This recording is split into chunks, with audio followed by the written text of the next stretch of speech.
Nawala niya yung hearing aid niya, di ba? Oo, Ang mahal ng hearing aid. Kailan mo natatandaan na huling suot mo yung hearing aid?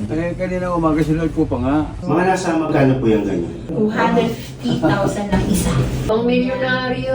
Mababayaran ko sa'yo, Daddy. 4 to 500,000. May pambayad ka ba? Wala. Balikan na lang po namin. Babalikan na lang natin. Okay daw. Salamat. Ano yun? Hindi, Daddy. Ito po yung i-present kay Sir. Ay, niregalo! I-off nyo nga po para sa akin. Sa baba. So ngayon mga kabagang, nakikita nyo naman, nasa parking area tayo. Kasi anong gagawin natin, Mama? Kakain sa labas. Hindi. Hindi tayo kakain sa labas? Kakain tayo sa labas, pero meron pa tayong mission bago tayo kumain. Anong misyon? Yan yung pinaka-pogi, di ba, nung nakaraan. Nawala niya yung hearing aid niya, di ba? Oo Ang nga. mahal ng hearing aid. O kaya naiinis ako eh. Tapos ngayon, bilang wala siyang hearing aid, hindi siya nakakarinig ng ayos. Dahil di siya nakakarinig ng ayos, naapektuhan na yung buong pamilya. di ba? Oo, pikon Kaya, agad. bago natin ituloy yung kwento, sabi mo muna, roll VTR. Roll DTR. Kailan mo natatandaan na huling suot mo yung hearing aid? Kanina umaga sinunod ko pa nga. Parehas. So, nasa... Yung isa lang ang nawala kasi hindi ko naman pinagsasabay minsan. Mas maganda sa isa lang. Hindi, kailan mo siya nasuot na kailan mo Kanina natatandaan? umaga lang. So, kompleto pa siya kanina umaga. Kasi kagabi sinuot ko yan. Pero ibig sabihin, hindi siya nawala kahapon. Hindi kita ako. Ngayon lang. Hindi ko lang maano kung saan ko lang ano kayong. Kaya nga baka ako dito. Mahal-mahal ng hearing aid eh. Wala namang gumagalaw na iba dito eh. Mahanap mo yon. Hindi ko naman naririnig. Nahanap mo? Hindi pa, saan pa? O paano na? Wala ka ng hearing aid. Hindi yung kasi isang yun. May ano nahuhugot yun. Ito hindi. Hindi nga, hindi mo pa nahanap. Hindi pa na ano. Nahuhugot ka rin. Yung hearing aid ni Papang nawawala. Ano yun? Mahaba? Kung ano yung nasa kabila Ay, niyong hindi ko natitira. alam yun. Parang battering, bilog? Tignan mo yung natitira. Diba, dalawa yon. Yung isa yung nawala, yung isa natira. Tignan mo yung natira. Kung ano yung natira, ganun din yung itsura nung nawala. Yung hearing aid, magkano yun? 50,000 yun. Ay, magwawalis ako mamaya. 50k yung ano Ano siya. yun ni Papa? Lalaro Hindi siya makaano ngayon eh. Kasi siya nakawala eh. Nakita nyo naman mga kabagang. Tinry na naming hanapin na stress na lahat ng tao. Tapos ang pinakamalupit doon bilang wala siyang hearing aid, hindi kanya naririnig. Anong nangyayari? Kwento mo sa kanila. Lagi kaming nagtatalo. Pero hindi ako mahilig makipagtalo. Kaya So walk inayaan out. mo lang siya. Oo, walk out. Ayokong patulan. Oo nga. Naiirita ako dahil iba yung dialogue sa... Iba yung pagkakaintindi niya. Oo, Kasi nga, mahina nga ang pandinig ni Papa. Oo, mahirap talagang mahina ang Bilang, pandinig. kaya ngayon, sosolusyonan na natin yung problemang yan. Para hindi na kayo nagtatalo. Gusto ko love-love lang kayo eh. Hindi lang tayo kakain ngayon. Meron talaga tayong mission ngayon. Ano nga Ngayon, mission? pupunta tayo sa Manila Hearing Aid para ipatest yung pandinig ni Papa. Manila Hearing Aid. Oo. I-check nila yung pandinig ni Papa. Ba't Kung may nasa Cubao pag-asa tayo? pa. May branch sila dito. Kailangan ba pag Manila Hearing Aid, nasa Manila lang? Ay wala silang brand sa Antipolo. Eh di pabago natin. Yes, Shoutout, Antipolo. hindi. Shoutout po sa Manila Hearing Aid. Baguhin nyo pong Cubao Hearing Aid. Ganon. So ngayon, yun ang mission natin. Bukod sa pagkain, ang makita or malaman kung may pag-asa pa ba ang pandinig ni Pogi. Ayan o, tignan mo o. Dapat maging masaya tayo. Tignan mo, hindi niya tayo naiintindihan. Oo. Ito na tayo. O, pasok na. Hello po, ma'am. Hello po. Gaginaldos po. Hello. Namurinig ko. Kinakabahan po ako. Tignan mo naman yung pinaka-pinakay natin dito. Walang kamalay-malay. Ngiti-ngiti lang. Tamang ngiti lang sa Gedli. O, pa, alam mo ba kung bakit tayo nandito? Kaya tayo nandito sa Manila Hearing Aid. Kasi itetest nila kung malinaw pa yung mata mo. Mata. Tayo nga. Ate nga ba? Okay nga. Itetest nila yung pandinig mo. Baka mamaya may dumi lang dyan, may bato o ano. Yun yung titignan nila ngayon. Kasi nabalitaan ko, lagi nga kayo nagtatalo ni Ganda. Kasi nga, hindi kayo magkarinigan, tapos nilalayasan ka nito. Oo, Diba? walk out. So ngayon, sosolusyon na ng Manila Hearing Aid yung pandinig mo. Ngayon, papalitan nila yung tenga mo. Okay ba tayo? Papalitan rin yung pandinig. Ay, hindi tenga. Sige. Ayusin, hindi So ngayon kasama natin ang napakaganda. Pero syempre, ito pa rin yung number one. Maganda po. Marian Rivera. Ano pong tawag sa gagawin niyo, ma'am? Otoscopy po. Medyo may earwax po ito. I suggest pa-clean. Yung linis ka ng linis, cause yun ng lalong papasok. Oo. Yes. So next time, clean towel na lang. Oo, ako. Minsan yung party Clean ko. towel. Oo, ako. Minsan yung party Clean ko. towel. Naunawaan ko yan. What's the next step? So, i-test po natin si Dad. Ingat po. Malinaw po matake sa tenga. Itetest po natin yung hearing level ni Daddy. So, pag meron pong narinig, malakas man or mahina, pindot. Nalagyan na siya ng headset. Yung mic mo nasaan? Kakanta pala. Para magre-record siya ng Hindi ba ito? Itatry po natin siyang e-speech test. Ay, naririnig po ako? O, pakiulit po yung salitang bahay. Bahay. Kati. Ati. Bilat. Mirat. Ko. Ko. Tatay, rinig na po. Very good. Ha? Na? Na? Kamusta naman yung test na ginawa sa'yo? Okay naman. Okay naman. Ano ito sa inyo ang galing? Opo, demo. Demo to. Trial po. Demo. Hello po. Naririnig po ako. narinig. Kahit ganitong level po ng boses. Narinig ko. Oh. Sino pong pinaka-pogi sa lahat? Sino po ang pinakamaganda? Ito. Shit! Ito naman si Mister! So ito pong hearing na sample na to, na-adjust po to based sa... Yes. Ito po, yung sa inis. Ayan, katulad si Mami. Pag si Mami po ang nagsasalita, hindi masyadong maliwanag. Hindi masyadong naririnig. Kasi po, yung boses po ng babae, matinis. Matinis. Opo, high pitch. Boses mo pa naman, ma. Sobrang taas. Di ba ang taas ng boses mo? Oh. Ayan. Unlike po kapag sa lalaki po kasi, since mas mababa po yung tono, mas madali po niyang maintindihan. Pero, hindi ko sinasabing yun yung dahilan ni Papa. Pwedeng ayaw ka lang na talagang Nag-aaway. Oh, ayaw ka lang daw talagang, ayaw kong pakinggan to. Ganon. Try mo nga, mababang tono. Naiintindihan mo kami? Oo naman. Grabe. Malakas yun. Ikaw naman ang gagawa ng hearing test. Pero para mas bagay sa yung hearing sa court. Tama. Magre-record na si Ganda ng kanyang first album. Mga singer, ganito. Uulitin po yung mga salita po ha. Opo. Sinal, Sinag. sal, Sinagsal. Sinalsal. Ina mo, buso. Visit ka. Kamakinig dyan ito. Visit ka. testing lang po kung naririnig nyo ng maayos. Opo. Ay, opo. O sige po. Maliwanag po. Maliwanag. Okay. Ang ginaw na dito. Tado ka pati si doktora. Ginagawa mo. At least po naririnig nyo maliwanag. Opo. Actually, kay Mami, hindi na po siya normal. Wala na siya sa normal level. Pero, Mami, common. Common at your age. Na talagang hihina yung pandinig. Pag nanonood kami ng TV, i-explain ko pa sa kanya. Kaya minsan di ko na naiintindihan pinapanood ko kasi ini-explain ko sa kanya yung nagbara yung tenga niya. Dok, ang sakit ng ulo. Masakit yung ulo niya. Parang ganun kasakit. Naririnig niyo ba po ako dito? Wala po. Ha? Baka gutom yan. Bunso! Ang sakit talaga nito. Antayin po natin yung medic. Ma, ang sakit. Bunso! Ano yan, bunso? Bunso!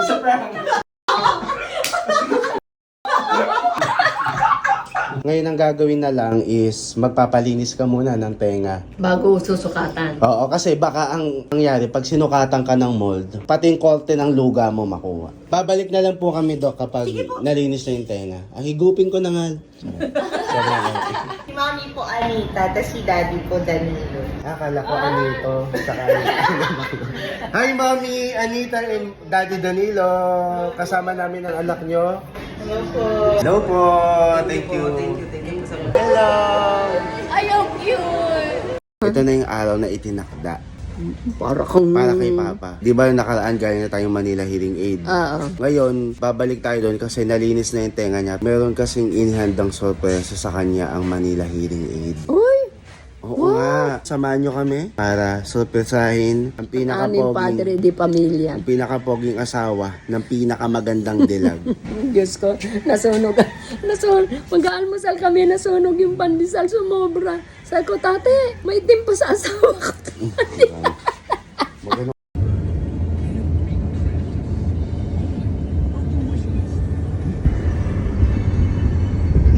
So ngayon mga kabagang, nandito na kami. Medyo na-excite ako kung ano yung sorpresa ng Manila Hearing Aid para kay Papa. Ikaw kung may isip ka, alam kong mahirap yung pag-iisip mo pero kung meron kang naisip, kung meron kang naiisip na tingin mo na gagawin nila, ano yon? Kakainin. Walang kamalay-malay yung pinaka-pogi kong tatay. Merong sorpresa ang Manila Hearing Aid para sa kanya. Sabi po siya walang malay. Nandito na kami mga kabagan. Papasok. Excited ka na ba, pa? Oo. Parang di eh. So here po, si Miss Jolene. Ay, hello po, ma. Hello, ma. Sukatin ko muna yung hearing aid sa'yo, ha? Ano, sakto ba? Mami, pwede mo na siyang bulungan na I love you. Sige na, bulungan mo kay namin. I love you. Ay, shit! Ano sagot mo, sir? I love you too. Mga nasa magkano po yung ganyan? Ano po ito? Mga nasa 200. Ano 200? 250,000 lang isa. Ang tenga? Wow! Pang milyonaryo. Wait lang, daddy, ah. Ah. 250 to. So, kailangan maingat talaga. Paano po ito iisuot? Ako nga itry ko. Sige, sir. Baliktad. Saan po sa kabila dapat? Oo, sa kanila. Dandaan lang, ha? Sinasabi na eh. Bawal mo siya nababagsak. Ano, sorry. Pwede pong i-check mo. O, sige. Ayaw siya, mami, mag-connect. Parang hindi naman po tumunog nga na naglag eh. Ala, napakasela naman yan. Kailangan ko bayaran. Halalis, kailangan mong bayaran ng buo yun. Hindi masisira ito. Yung kakalabaw ka po. Relax ka lang, mami. Kayo, pati si doktor. Sample lang. Peki yan? Oo. Tinatawanan ka lang oh. So ngayon, dito kasi yan sa loob, di ba po? Pwede po niya ba itry sa Try labas? niyo po. Mas better.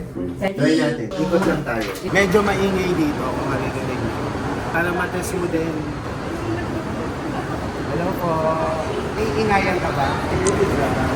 Pansin mo, di ka nakaharap sa kanya, pero nakakasagot siya. Oo nga. Ilan to? Ilan to? Kung narinig mo. Ilan to? Ano? Tanga, nakatali. Ay! Mami, ask ka questions. Anong taon mo ako niligawan?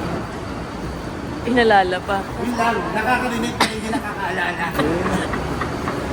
Luminaw po ang tenga, memorya naman. Memorya naman po ang lumabo. May iba kaming nalaman. Nakakarinig na po siya. Malinaw na malinaw. Pero, hindi na po siya nakakaalala. Yun na po yung bagong suliranin natin dito. So, nasolusyon na ng Manila Hearing Aid yung tamang pandinig. Yung pang-alala naman. Nawala. So, ngayon, okay na. Okay na. Ano gagawin? Magkano? 250 per... Around 250 po. So, paano na? Parang lahat yun. Hindi, isa lang yun. Isa lang yun.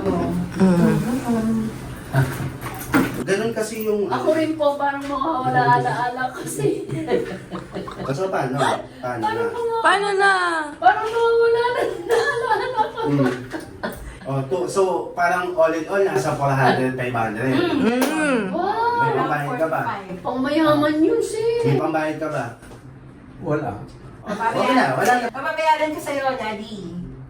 Around 4 to 500,000. Wow. So, may pambayad ka? Balik mo na lang yung dati. Wala kang pambayad. Wala. O, ibalik mo na. Balik na. Kunin mo na po. Gusto mo ba, sir? Hindi ko na. Gusto mo ba? Gusto Walang mo ba? pambayad eh. Gusto mo ba yan? Okay nga ito. Ang problema, hindi okay sa akin yung prescription. Wala akong pera. Okay, sige. Balikan na lang po namin. Babalikan na lang natin. Kapag ipon muna kami, mga 5, bigyan niyo po kami ng 5 years. 5 dekada. Pero ang ganda na, sir, no? Malinaw. Pero okay siya. Malinaw, malinaw. Kung bibigyan ka ng pagkakataon, okay sa'yo. Mas maganda nga ito, malinaw. Komportable kayo, no? Lumabo lang ang presyo. Lumabo lang nung nalaman mo Ang yung presyo. malabo lang ang presyo kasi yung malinaw yung dati. Balik na lang tayo. Balik na lang. Balik na lang tayo. Ang ina.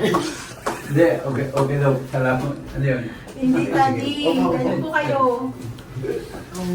Kasi gusto po namin na na maging masaya si daddy, komportable, makapakinig na maayos. So, si Manila Hearing Aid po is nakaisip na ito po yung i-present kay sir. So, anong Parang- i-present yung... As a gift, parang... Iririgalo?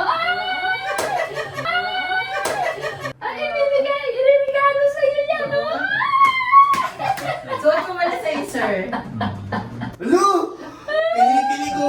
Nagiging violet. Ay, ba? Regalo ng Manila Hearing Aid sa'yo, 500,000. Huwag mo lang kasi nakakarinig ngayon ng maayos. Sir, gusto namin marinig nyo yung mga maging maganda o baka mamaya i-treat kayo, i-surprise kayo ng dinner ni Sir Lester po. Wow! Kasi naano sila na, gusto natin ng belongingness. Yes. So, syempre, Anong belongingness? belongingness? Belongingness. Belongingness. Kumbaga yung maramdaman niya na party siya ng conversation. Yes. Kasi syempre, kunya tayo nag-uusap, di ba? Ah. Usually, pag di niya narinig, hindi niya na pinapansin. Maging parte ka Ayun. Sabi nga ni Manila Hearing Aid para you hear life's special moment. Ay, Diba? Galing no? Hindi ko na get. Moment! Alaala! Hindi. Moment yung alam ko doon. Ano pa yung sinabi niyo? Your life's special moment. Pabuhay niya! Alaala! Hindi, mami, totoo yun. Ano ibig sabihin nun? Yung pinaka-special, pinakamahalaga. Hindi. Makita kayo na grade 2. Mahalaga sa Here, buhay. life. Grade 3 kami. Hindi nga. Here, life, special moment. Ito ang buhayin mo. Ano ba yun? Ang buhay mo ay may mahalaga. Huwag mo sanang ang buhay mo ay akalain mahalaga. may tulog ba ang Diyos. Kanta yun. Nonchalant na nga siya, hindi pa nakakarinig. So, mas left out pa siya. Ngayon, gusto namin na maging parte ka ng pamilya namin. So, pumapayag ka ba? Matagal ng pati. Matagal na ba? Pero yung chismis, huwag mong dadalahin sa bahay. Hindi, tsaka Hindi ako mahilig dyan. Ayun nga, masaya po kayo. happy ka? Okay. Okay, Dok. Maraming salamat po sa... Sana napasaya po kayo ni Manila Hearing Aid. Ay, Oo naman po. Maximize niyo po yung Ang gamit. mahal pa, ingatan mo yan. Ingatan niyo din po, ha? Ingatan mo. Kaka-nervyos, ganyan ba? Pwede palang ma-snatch yan kasi mahal. Ma'am, pag in-snatch naman yan, hindi mapapakinabangan niya na nag-snatch. Kasi hindi nakadesign sa kanila. Oo. Kaya nga nag-test si Papa assessment test. Kasi nga, yan, nakapattern niya sa kanya. Yan na yun. Sukat na. Kasi every night dito man lang siya ilagay, sir. Pagka nag-stop na, kunyari, tapos naman na yung 3 hours doon, nakita mo, green na siya. Tanggalin nyo, and then turn it off. Saan yun? Dito mo siya i-off, nakita nyo po ito, yung pinaka switch na yan. Malalim mo Yung din switch po na yan, pwede po yung pang volume control, pwede rin po on and off button. So long press, around mga 4 to 5 seconds. Ikaw nga, Daddy, naka-on yung mode niya ngayon, ha? I-off nyo nga po para sa akin. Sa baba. Ay, nalaglag mo na nga. Ang totoong nalaglag. Galing. Ayun. Binagsak mo lang. Ang 300,000. Turn it off. Turn it on, Daddy. Doon din, doon And din. then 1, 2, ayun. Don't forget, sir, ha? Long press, on and off. Short press, sa taas, palakas, sa baba, pahina. Pero pag halimbawa in-off nyo po, magre-reset. Kailangan nyo ulit mag-adjust ng volume kung kinakailangan. Oh, ayan na yung hearing aid mo. Di na kailangan ng battery nito. Charger. Hindi na mangangalawang. Kasi nung dati mo, di ba, nangalawang. Ang ganda, oh. Pakita mo sa mga kabagang. Ang ganda, oh. Ang ganda. Punak. Thank you Pero po. walang tatal sa ganda mo. Oh, Phonak to, no? Ano pangalan? Bona. Yung tinry natin sa Cebu. Ito yun? Ganyan? Ayan, sayong-sayo na, oh. Ayan, Daddy. Gamitin mo siya lagi, ha? Enjoy yung... Maraming salamat. Yay! Congrats! Pa, Ayun mo yung paggamit. Ayusin ang gamit. ingatan mo ha, kasi yan kapag na-misplace mo yung isa, iiyak na lang tayong lahat. Okay? Yan ang life mo. O, yun, ito yung sinasabi ni ma'am. Here life's special moments. Ngayon, lahat ng mga mangyayari sa buhay niya, whether be it special or not, Nasa tenga yung... ano niya na, maririnig niya na, magiging aware na siya. Enjoy na niya. Enjoy. Yes. At ito pa, ang isa din naman sa mga goal, kasi lagi kayong konting lang, nag-aaway kayo, nagsisigawan kayo. So ngayon, baka naman. Kasi akala hindi pa ako nagsasalita ay sumisigaw na. Hindi, ikaw rin. Ako Ngayon, sasabihin niya, galit din ka ngayon, ba? mag-a-adjust na si Papa sa tono niya. Huwag Hindi na kayo ko na magsisigawan kasi kaya rin yan yung dinisign Hindi kay ko na siya Papa. kakausapin. Hindi, mas dapat kausapin mo na siya kasi naririnig ka na niya. Kasi di ba, Mami, si Daddy malakas boses? Oo So, nga. akala mo galit siya. Ah. Pero hindi niya alam yun. Sabi ko, huwag kang malakas ang boses. Oo, hindi siya Hindi po, niya alam yun. hindi siya aware na gano'n na yung level ng lakas Oo. niya. So ngayon, pwede na i-modulate ni Daddy Oo, yung bulong na lang. boses. Mas magiging gentle na lang, magbubulungan ako yung tuwing gabi. Shit! Ay, wait lang, alis agad, magpasalamat. Thank you, ma'am. Thank you, sir. Thank you po. Thank you po. Thank you, Manila Hearing Aid. And Pona. Oh, dahil na, iwan na rin tayo nito. Magpaalam kayo dito. Ay, hindi. Hi, Miguel Paulo. Sana ma-meet ka namin pagbalik namin. Yes, someday. Yes po. Thank you sa panood sa amin. Thank you. Thank you, Manila Hearing Aid. Salamat. Hello po kayo. Thank you. Thank you po. Bye-bye. Ate Glo. Hello po. Hello.